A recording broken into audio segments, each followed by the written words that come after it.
So, what does life look like after the 24-hour dopamine fast? My name is Jeremiah, and I'm interested in exploring the philosophy behind fitness, health, and lifestyle on the path to self improvement. So, the best way that I think to answer this question is to look at the reason why you needed the dopamine fast in the first place.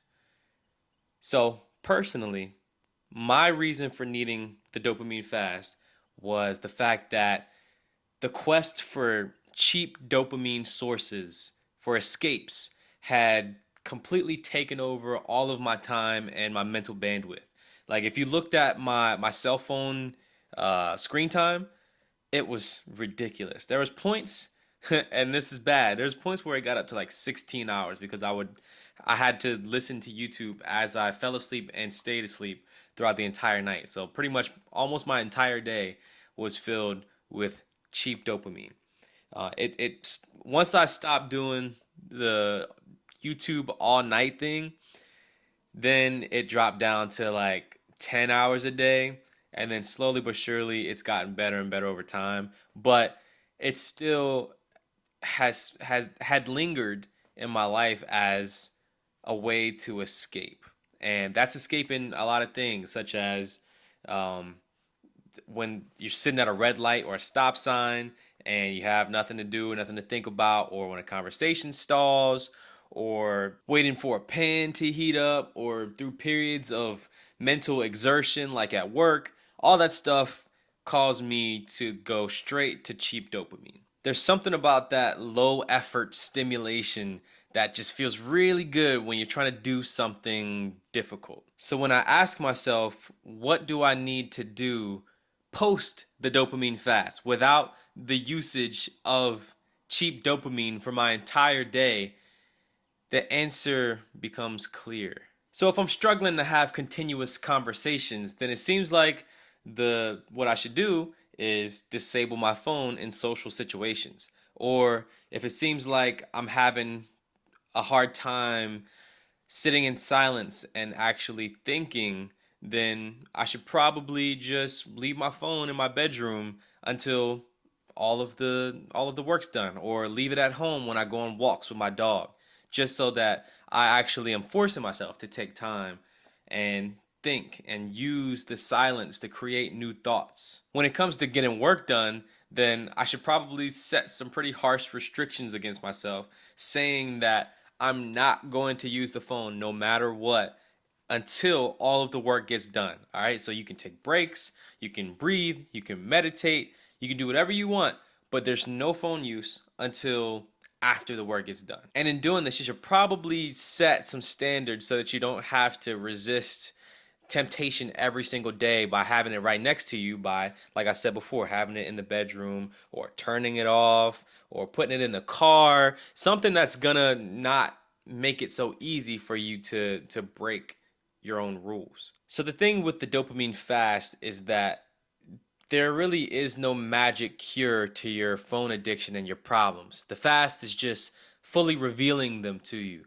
And it's all of the whens, the wheres, and the hows they make you feel. And now that you fully understand your problems, you can now have the tools readily available to you to actually go about fixing them and committing to them. The good thing is, once you starve yourself of the cheap dopamine and your mind and your body starts to crave doing actual work, you end up getting a lot more done than you actually thought. You'll find things to do. You'll find out that, oh, I need to clean this. I need to clean this thing, or I need to get this thing done. I need to send these emails. I need to pull this data. I need to do all this stuff. Make these videos. You'll have all of these things rushing through your head that you now have to do, and you actually have the motivation to do them. So now you're taking up most of your day with actually doing things that are productive. So then, once you finish all those things, who cares what you do with the rest of your day?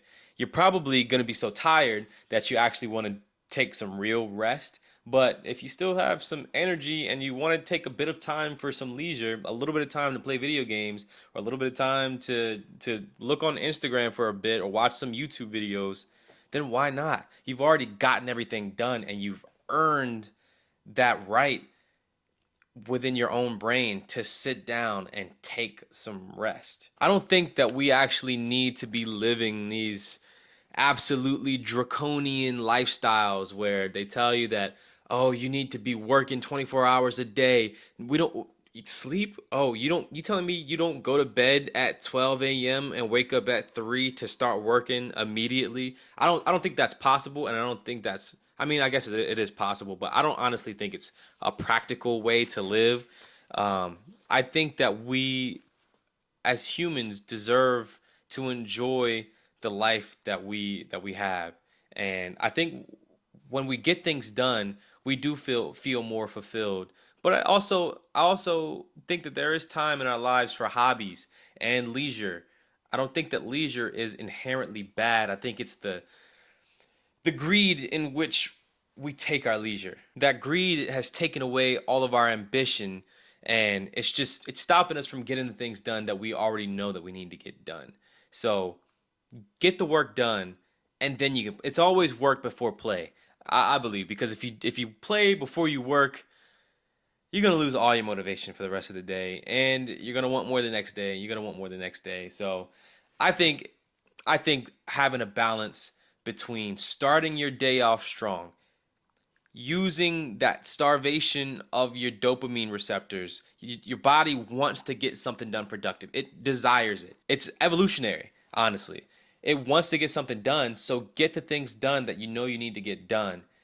And then have your free time. Your free time is what you do with it. If you want to keep working, you can keep working. If you want to take some time and do something that you enjoy, that's fun, then nothing is stopping you. Nothing's holding you back. And then when you finish playing the video games for an hour or so after you've already gotten all your work done, you're not going to feel bad about taking some time for yourself because you've already done everything that needed to get done. I also think there may be some argument for doing maybe a weekly or a monthly dopamine fast, just in case you start to get done, you start to get burnt out, and you start to find yourself running back to those same old vices.